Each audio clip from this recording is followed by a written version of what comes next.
All right, so let's get you all the news from the Gujarat elections. And 89 of Gujarat's 182-seat assembly go to the polls today. The BJP really hoping to consolidate its position. Sanket, I have to say, it's been quite a lackluster campaign overall because there's been no excitement like the last time when you had the Patidar agitation, you had the farmers unrest. This time you've had, the BJP going all out, the Prime Minister fronting that campaign, 25 rallies he's addressed. In fact, today as well, as you were pointing out in Ahmedabad, you have one interesting factor has been the Aam Aadmi Party really hoping to open their innings in Gujarat, but lackluster as far as the Congress goes.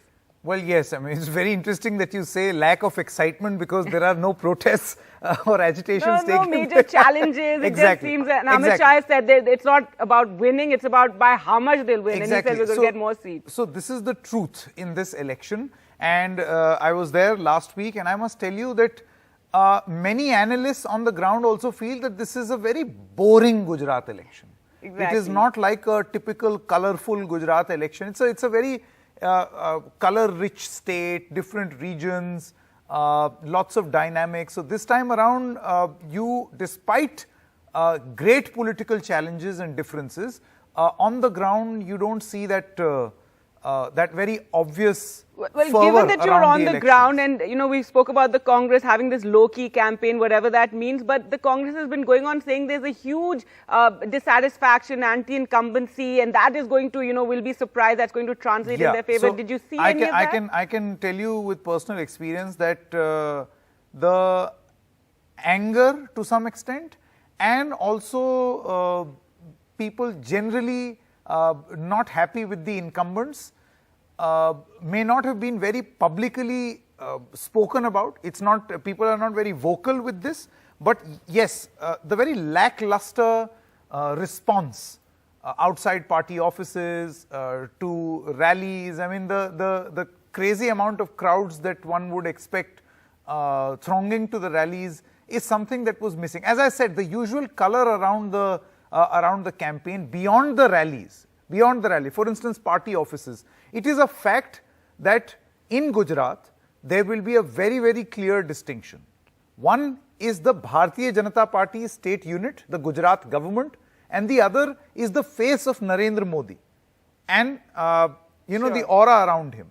So as far as the BJP is concerned, it is this aura which they are counting on completely. There is no second. He's fronted the campaign. He's fronted the campaign. He's doing that today also, 50-kilometer roadshow. Absolutely. But this anti-incumbency, it's been interesting how the BJP deals with it. They've been there 27 years. So obviously, as you said, there will be some amount of dissatisfaction, etc. But they've removed some of those sitting MLAs. They've gotten new faces, and that is their strategy for countering the anti-incumbency. Though they did see some amount of rebellion, not like we saw in Himachal Pradesh, but a little bit, 19 seats here in Gujarat as well, but they seem to have managed it. Exactly. 38 MLAs and their tickets were cancelled and new people were given a chance. A lot of those who came in from the Congress into the Bharatiya Janata Party from what are traditionally known as Congress strongholds were accommodated. They have been prioritized and many of them, will be trying their luck today in today's phase also.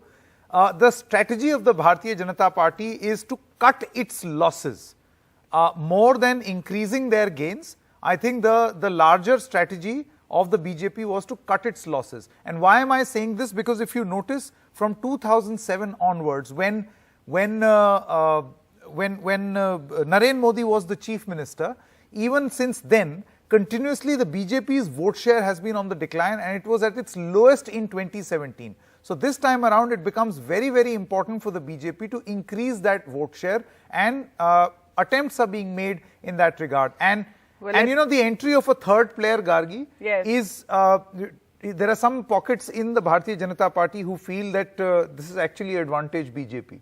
Because it's going to cut the Congress into the Congress's vote. Well, let's go across to Tanushree. She's been crisscrossing around the state right now, reporting from Surat, a polling station there. And tell us, Tanushree, what's it been like? Have a lot of people lined up this morning?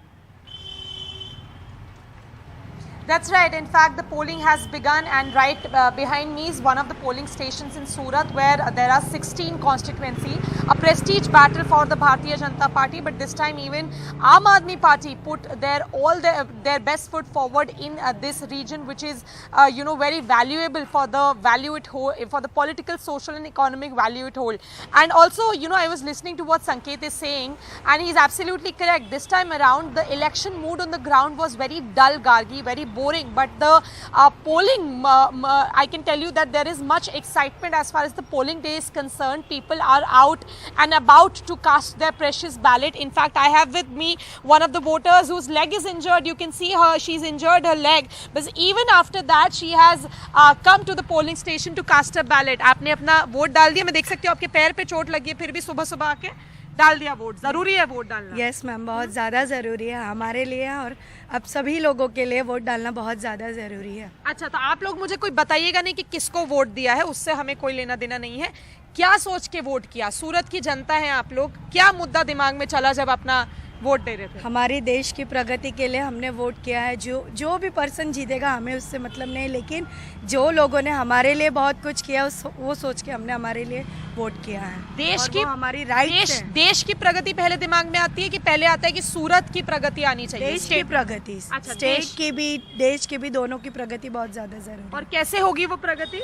वो हमारे मोदी जो भी रहेंगे, वो हमारे prime minister जो भी आएंगे, वो अपने आप अपने हिसाब से करेंगे। अच्छा, बट ये प्राइम मिनिस्टरियल इलेक्शन नहीं है, ये स्टेट इलेक्शन है। स्टेट इलेक्शन में लोकल मुद्दे बड़े जरूरी है। आपने क्या सोच के वोट किया? वो देश के और सूरत के लिए सोच के हाँ। किया।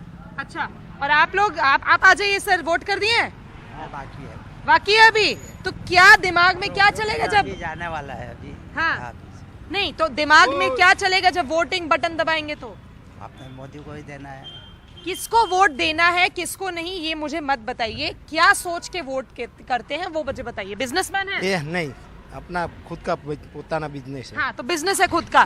तो बिजनेसमैन यहाँ पे क्या चलता है उनके दिमाग में जब वोट करते हैं? बिजनेसमैन के दिमाग में वही चलता है कि जो देश में अच्छा, सबसे अपना राज्य में काम कौन सा अच्छा है, हाँ। जो काम अच्छा करेगी वही पार्टी आएगी। हाँ। जो काम के लिए अभी वोट कर रहे हैं सब लोग, हाँ। ये अपना हिंदुस्तान का पूरा ये वोट करने का अधिकार अभी 5 साल में एक बार मिलता है। बिल्कुल। अरे 5 साल का जो भी काम का जो लेवल है वो सब देख के वोट करते हैं लोग। हाँ। जो काम अच्छा करेगा वही जीतेगा। काम अच्छा मतलब क्या? सड़क हो गई, इलेक्ट्रिसिटी हो गई, और फैसिलिटी देने का जो भी इसके अंदर आता है वो फैसिलिटी पब्लिक का हक है, वो मिलना चाहिए। बिल्कुल पब्लिक का हक उसको मिलना चाहिए।